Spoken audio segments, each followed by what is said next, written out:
Mesdames, Messieurs, bonsoir, bienvenue dans votre journal préparé par la rédaction de l'ISCPA. À la une de l'actualité de ce mardi, la sécurité renforcée dans tous les établissements publics. Au lendemain des attentats qui ont touché la France, des mesures exceptionnelles ont été prises. À la une également, les Rhône-Alpins parmi les plus attachés à leur région, près d'un habitant sur 4 y vit depuis sa naissance. Des tarifs de stationnement qui augmentent à Lyon, 25% de hausse pour les riverains, c'est la mesure votée hier qui fait déjà hurler tous les Lyonnais. Les libraires indépendants ne faiblissent pas face aux géants du net et proposent une alternative sur internet également, une initiative qu'on vous propose de découvrir en fin de journal. Et puis comme chaque soir, nous jetterons un œil sur la météo, une météo blanche avec de la neige un peu partout sur le département.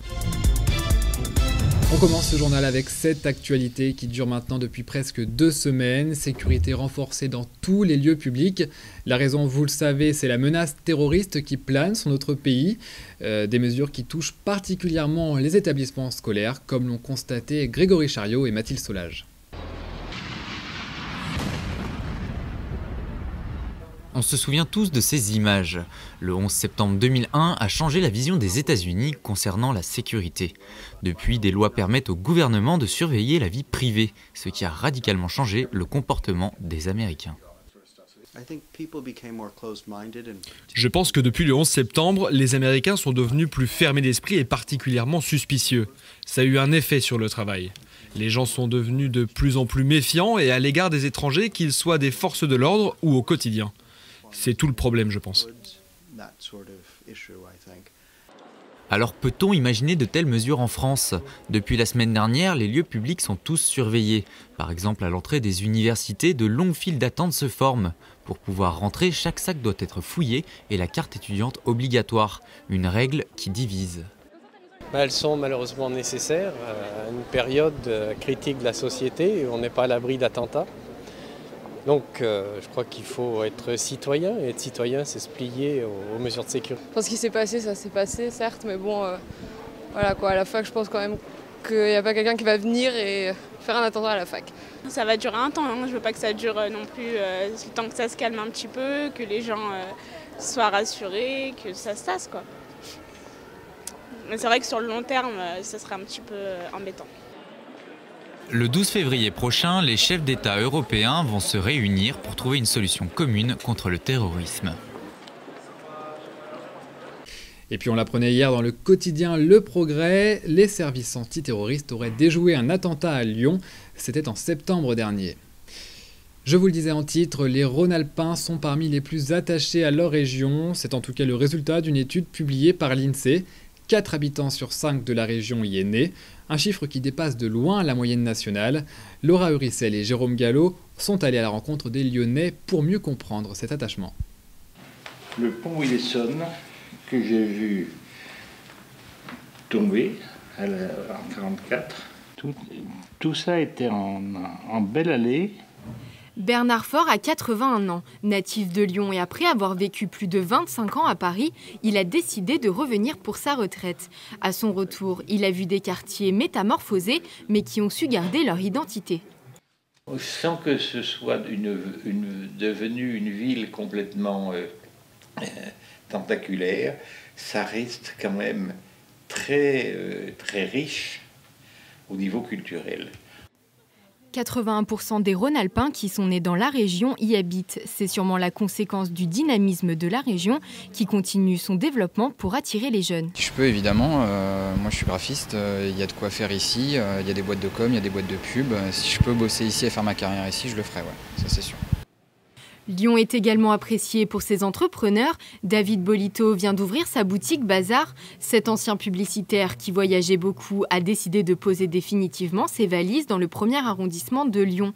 Son but était avant tout de retrouver la ville de son enfance. Il y a de plus en plus de touristes. C'est-à-dire qu'avant, Lyon n'était pas vraiment sur la carte, quoi. Et maintenant, par exemple, c'est assez révélateur. Il y a la revue anglaise Wallpaper qui a fait un guide sur Lyon. Alors qu'il y a quelques années, dans cette petite collection de guides, il y avait que des grandes capitales. L'étude de l'INSEE assure également que la capitale des Gaules attire de plus en plus les jeunes diplômés. L'attractivité lyonnaise ne fait donc que commencer.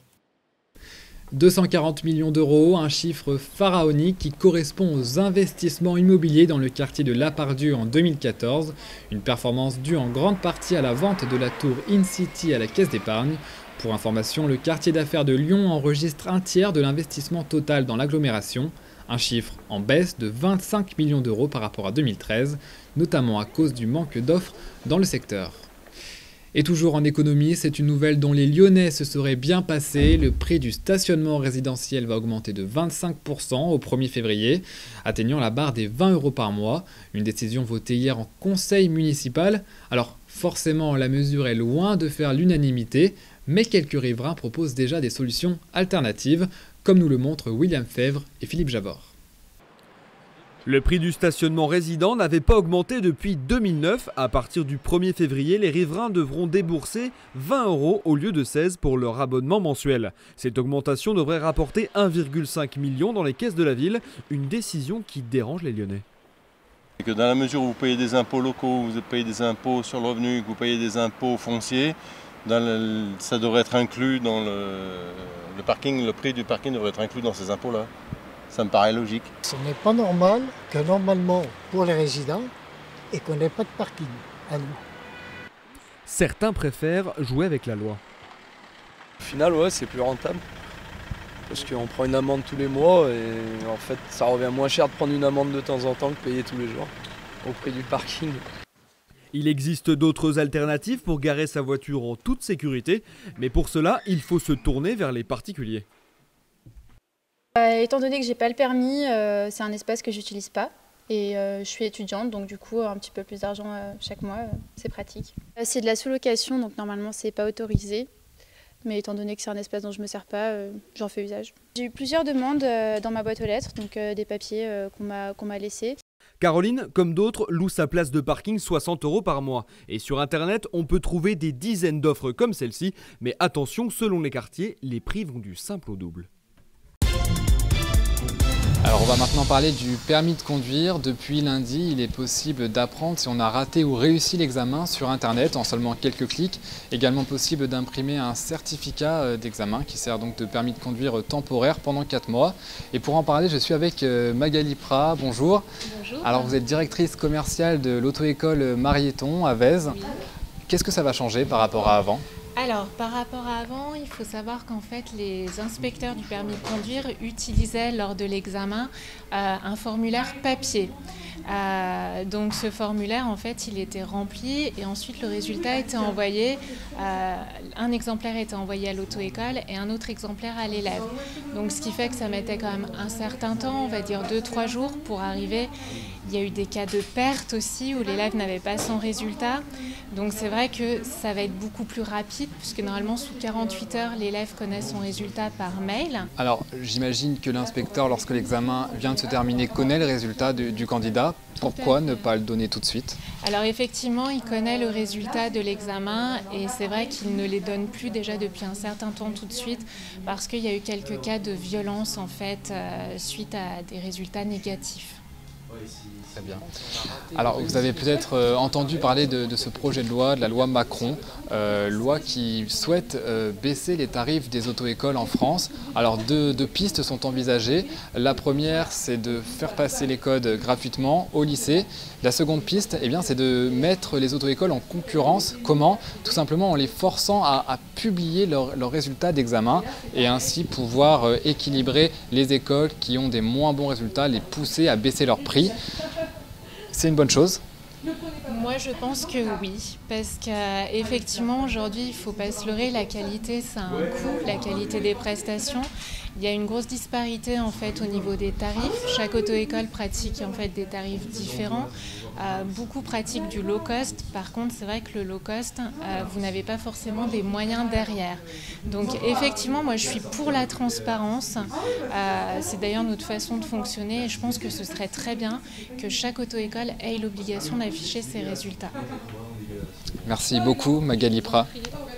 Une interview réalisée cet après-midi à Vèze.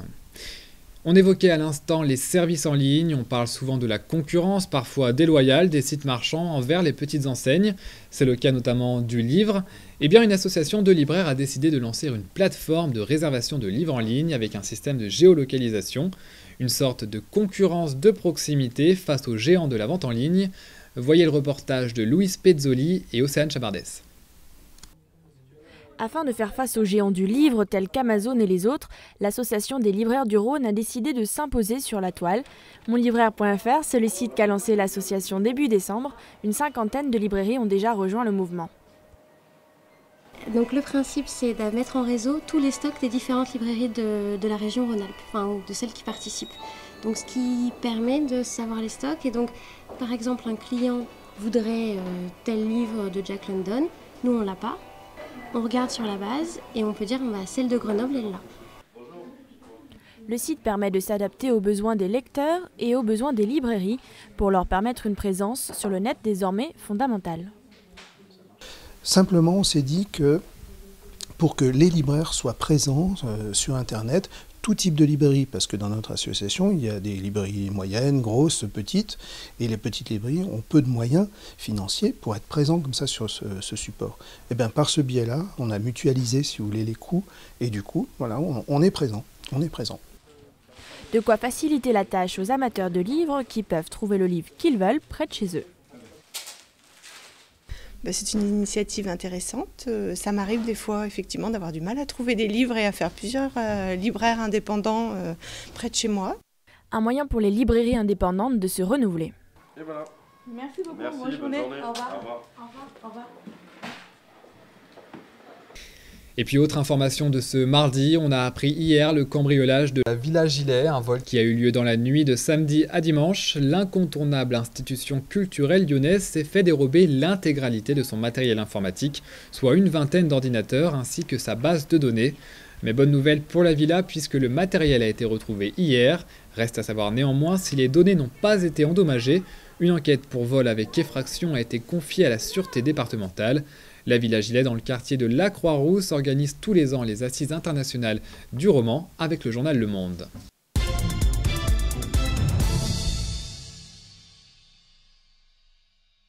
Avant de refermer ce journal, un coup d'œil sur la météo de ce mercredi. À Lyon, les flocons du matin vont peu à peu se transformer en pluie. Dans l'après-midi, les chutes de neige se déplaceront dans l'ouest du département avec des perturbations attendues notamment à Tarare, Tizy et Beaujeu.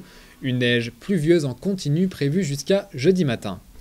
Côté température, le mercure ne dépassera pas les 4 degrés à Lyon et Villefranche-sur-Saône avec des minima à 0 degrés en fin d'après-midi à Tarare et Beaujeu.